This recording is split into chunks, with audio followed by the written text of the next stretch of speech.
Good morning, students. Today I am going to continue for the class 10, lesson number 5,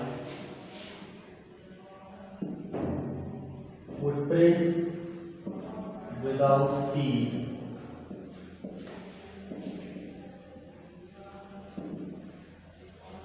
by H.G.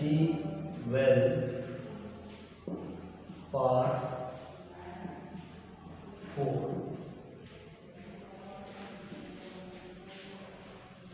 तो students, अभी तक मैं आपको ये एक्सप्लेन कर चुका हूँ कि इस चैप्टर में जो मेन कैरेक्टर है वो है कौन? ग्रिफिन।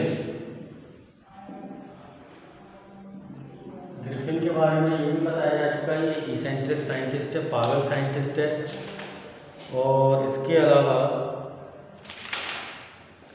इसने एक रेयर ड्रग की खोज की, दवाई की खोज की, जिससे कि इंसान इनविजिबल हो जाता है, गायब हो जाता है। ये भी कह सकते हैं कि ट्रांसपेरेंट हो जाता है, जो दिखाई नहीं देता है। और ये इंसेंट इतना सिनिक है, सनकी है कि जगह जगह पर चोरी करना, आग लगा देना, लोगों को परेशान करना, इस तरीके के इसके काम है। देखते हैं आगे क्या हुआ। Eager to get away from crowded London, he took a train to the village of Epping, where he booked 2 rooms at the local inn.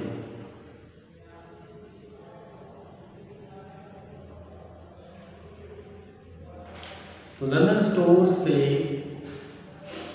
भागने के बाद उसने क्या किया, एक बहुत भीड़ भाड़ वाली लंदन में, eager to get away from crowded London, he took a train to the village of Epping.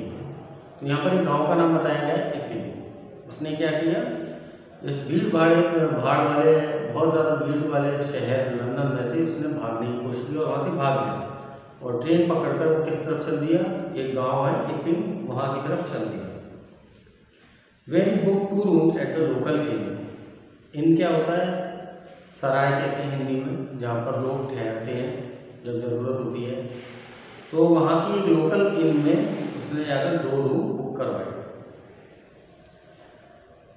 The arrival of a stranger at an inn in winter was in any case was an unusual event. A stranger of such uncommon appearance set all tongues wagging. Mrs. Hall, the landlord's wife, made every effort to be friendly, but Griffin had no desire to talk and told her, "My reason for coming to Epping is a desire for solitude. I do not wish to be disturbed in my work. Besides, an accident has affected my feelings." So students, hard words in this paragraph.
Hard words of this paragraph: unusual, uncommon, असाधारण, besides, in addition, कहते हैं ना इसके अलावा, affected, spoil, खराब हो जाना, solitude, loneliness, सूनापन, अकेलापन, set all terms wagging, made people talk disapprovingly, कि जब कभी कोई आपस में ऐसे बातें करता है ना, फुसफुसाहट, कैसी, जब कोई अजीब चीज किसी को दिखाई दे या कोई अजीब व्यक्ति दिखाई दे, कोई अजनबी दिखाई दे, तब आपस में जो लोग अपने कानाफूसी करते हैं उसको हम कहते हैं सेट ऑल टर्म्स वैगिंग। तो आफ्टर दैट क्या हुआ, the arrival of a stranger at an inn in winter was in any case an unusual event। अब सर्दियों में वहां पर कोई भी नहीं आता था, कोई भी विजिटर नहीं आता था घूमने फिरने के लिए। और यहाँ पर ये घूमने फिरने वाला व्यक्ति कौन है? Scientist Griffin. तो जब ये स्ट्रेंजर उस गांव में पहुंचा तो ये एक अनयूजुअल इवेंट हो गया, अनकॉमन इवेंट, कि भाई ऐसे कैसे कि इस मौसम में कोई भी नहीं आता है और आज ये आ गया अचानक, ऐसा कौन है ये, वो भी स्ट्रेंजर, दिखने में ही बड़ा अजीब दिख रहा था। A stranger of such uncommon appearance set all tongues wagging। तो वहाँ के रहने वाले लोग जो हैं आपस में बात करने लगे कि ऐसा क्या है, ये व्यक्ति कौन है और इस तरीके से अचानक यहाँ पर इस गांव में आया है, इस मौसम में तो कभी कोई घूमने फिरने आता ही नहीं है।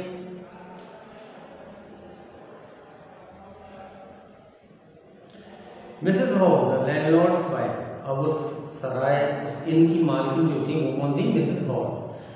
मिसेस हॉल जो लैंडलॉर्ड की वाइफ थी, made every effort to be friendly. अब जब भी कोई किराए पर किसी के रहने आता है तो हर कोई चाहता है कि इस व्यक्ति का नेचर कैसा है, कौन है, कहाँ का है, कैसे डील करेंगे, तो एक नज़दीकी बनाने की कोशिश करता है जो मालिक होता है। ऐसी मिसेस हॉल उसके पास नज़दीकी बनाने की कोशिश करती है कि आखिर व्यक्ति कौन है मुझे ये जानकारी तो मेरे, स्ट्रेंजर है, वो भी ऐसे मौसम में यहाँ पर आकर रहने आया है। But Griffin had no desire to talk and told her. लेकिन ग्रिफिन के अंदर कोई भी बात करने की इच्छा नहीं थी, वो नहीं करता था किसी से बात। वैसे तो हम तो कोशिश कर रहे थे कि उससे बात करें, लेकिन वो कभी किसी के करीब नहीं आता। My reason for coming to Ipping is a desire for solitude. और वो बस इतना ही बता देता है कि मैं अपने से दूरी रखनी है, तो उनको रीज़न दे देता हूँ जिससे कि दोबारा मुझसे कुछ ना करें। तो अपना रीज़न देता है, why I have come to Ipping village, मैं यहाँ पर इस गांव में आया हूँ, तो आखिर क्यों आया हूँ, वो रीज़न बता देता है। मैं यहाँ पर इसलिए आया हूँ कि मुझे सूनापन पसंद है, अकेलापन पसंद है, कोई मुझे डिस्टर्ब ना करे, और मैं अपना काम शांतिपूर्वक सॉलिट्यूड में, लोनलीनेस में ऐसे करना चाहता हूँ कि कोई मुझे डिस्टर्ब ना करे। I don't want to be get disturb by anyone. Besides an account has affected my face. इसके अलावा कि मेरा जो चेहरा है, मेरा जो फेस है, वो भी अफेक्टेड है। और वो किससे हुआ है? कोई एक एक्सीडेंट ऐसा हुआ जिसकी वजह से मेरा चेहरा प्रभावित हो गया, अफेक्टेड हुआ है, बता दिया गया था कि स्पॉइल्ड, खराब हुआ। In all, we can say that now the stranger, who is eccentric scientist Griffin, has entered into the village Epping, and there he took a room, took 2 rooms in a as rent in the village Epping, which was in. There, the landlord's wife, Mrs. Hall, wanted to know about the stranger, but he just told that he wanted to work in his loneliness and he don't want to be get disturbed by anyone. Satisfied that her guest was an eccentric scientist, and in view of the fact that he had paid her advance, Mrs. Hall was prepared to excuse his strange habits and irritable temper. But the stolen money did not last long. Presently, Griffin had to admit that he had no more ready cash. He pretended, however, that he was expecting a check to arrive at any moment. Now, hard words in this paragraph. Students, if you want to take a screenshot of these hard words, because I am going to erase all these words, so you can take a hard screenshot for these words for a while.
Now students, what happened next? Satisfied that her guest was an eccentric scientist. अब Mrs hall इस बात से satisfied हो गई कि ये तो कोई इसेंट्रिक साइंटिस्ट है, ये तो कोई सन की वैज्ञानिक है, scenic. And in view of the fact that he had paid her in advance, Mrs. Hall was prepared to excuse his strange habits and irritable temper. अब मिसेस हॉल को तो वैसे ही पैसे की आवश्यकता थी। अब जब मिसेस हॉल को पैसे मिल ही गए थे, तो यहाँ पर क्या हुआ कि वो इस बात में काफ़ी एक्सक्यूज हो गई, मतलब एक तरीके से आरामदायक शांत हो गई कि अब मुझे क्या करना है। उसने ग्रिफिन ने तो मुझे एडवांस में पेमेंट दे दी है, तो इसलिए मैं क्या करूँ, उसको एक्सक्यूज कर दिया कि उसका नेचर है, इरिटेबल है, एनॉयड है, गुस्से वाला है, इजीली टेम्पर को बैठता है। तो ऐसे व्यक्ति इसेंट्रिक साइंटिस्ट जो ग्रिफिन है उसको उसने माफ़ कर दिया, एक्सक्यूज कर दिया। क्यों? क्योंकि मिसेस हॉल को तो किराए के पैसे एडवांस में मिल चुके थे और उस मौसम में वैसे भी इनकम नहीं होती थी, और जब कोई इनकम वाला व्यक्ति आ ही गया तो कुछ भी करे, मिसेस हॉल ने ही मान लिया, अपना काम कर रहा है, मुझे तो मेरे पैसे दे दिए। इस बात से वो सेटिस्फाइड होकर उसने ग्रिफिन को, मिसेस हॉल ने ग्रिफिन को एक्सक्यूज कर दिया। But the stolen money did not last long, और ये पैसे उसने पहले से चोरी किए हुए थे, थिएटर कंपनी में से चोरी करके लाया था, लेकिन वो ज़्यादा लंबे समय तक नहीं चल सकती, जितना पैसा है जितना उतना ही समय तो कटेगा। तो ऐसे ही वो पैसे खत्म हो गए। And presently Griffin had to admit that he had no more ready cash, और तुरंत ही उसको ये मानना पड़ा, जब उसका टाइम पूरा हो गया और किराया रेंट देना है, तो उसको ये मानना पड़ा। उसने कहा कि भाई अब मेरे पास इस समय पैसे कैश में नहीं है, जो कैश में था वो सब खत्म हो गया है।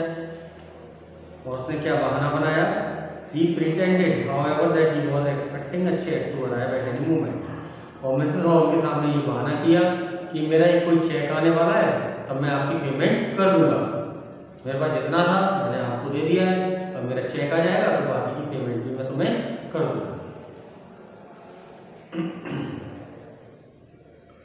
In all, we can say that now Mrs. Hall was satisfied with Griffin after taking the rent.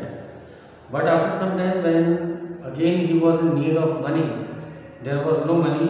He told Mrs. Hall that at present I don't have any ready cash, but after some time a check is going to appear in front of me and I will give you at that time the ready cash.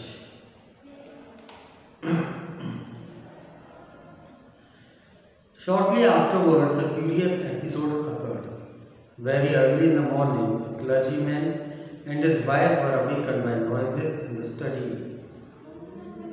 Creeping downstairs, they heard the chink of money being taken from the clergyman's desk. Without making any noise, the poker grasped firmly in his hand, the clergyman flung open the door. Now what happened next? The hard words, clergyman.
So in the next paragraph, shortly afterwards a curious episode occurred.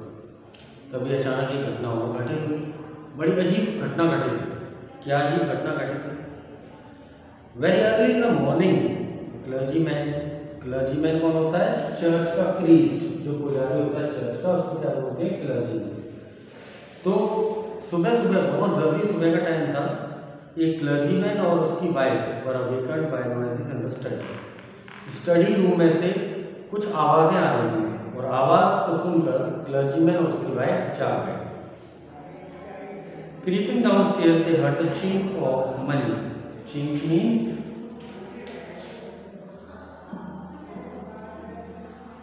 Sound of coins. तो students, clergyman और उसकी wife ने अपने ही study room में पैसों के coins की आवाज़ सुनी। क्रीपिंग डाउनस्टेयर्स दे हर्ड, और वो धीरे धीरे बिना नॉइज किए हुए जा गए। दे heard the chink of money being taken from the clergyman desk. और ये आवाज़ कहाँ से आ रही थी? क्लर्जीमैन की जो डेस्क थी उसमें से किसी के पैसे निकालने की आवाज़ आ रही थी। Without making any noise and with poker, poker क्या होता है? Iron rod. तो क्लर्जीमैन ने क्या किया? बिना शोर किए धीरे धीरे उस कमरे की तरफ आगे चल दिए और अपने हाथ में क्या ले लिया? एक आयरन की रॉड, लोहे की छड़ी। Firmly in his hand the clergyman flung open the door. और फिर उसके बाद जो क्लर्जीमैन था उसने एकदम से दरवाजा खोला और बोला सरेंडर, यानी तुम अपने आप को जो भी है इस कमरे में मेरे हवाले कर दो, नहीं तो मैं ये आयरन रॉड मार दूंगा। Now we can say that यहाँ पर जो क्यूरियस एपिसोड हुआ था वो आपको पता लग गया होगा कि क्या क्यूरियस एपिसोड हुआ है कि क्लर्जीमैन और उसके घर में, क्लर्जीमैन और उसकी वाइफ के घर में स्टडी रूम में पैसे चोरी करने की आवाज़ आती है। किसमें से? क्लर्जीमैन की डेस्क में से। फिर धीरे धीरे क्लर्जीमैन और उसकी वाइफ आयरन की रॉड लेकर उस रूम में एंटर करने के लिए जाते हैं, उसको पकड़ने के लिए जो चोरी कर रहा है। और जाकर जैसे दरवाजा एकदम से खोलते हैं, एकदम से क्या ऑर्डर पास करते हैं? क्या देते हैं ऑर्डर? कि जो कोई भी इस रूम में वो मेरे पास सरेंडर कर दे। So in all we can say that how Griffin is a eccentric scientist, how is a cynic scientist who is what he is doing, robbery, fighting, quarrelling.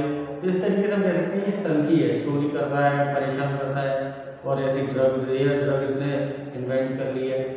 तो ये सारी चीज़ें अभी तक पार्ट 4 हो गई हैं। और इसके बाद इसका क्या क्लाइमैक्स और क्या क्या हुआ, क्या आगे स्टोरी में होगा, in the next part, 5th part, I will tell you, I will explain you that thing in that part. Till then thank you and good bye.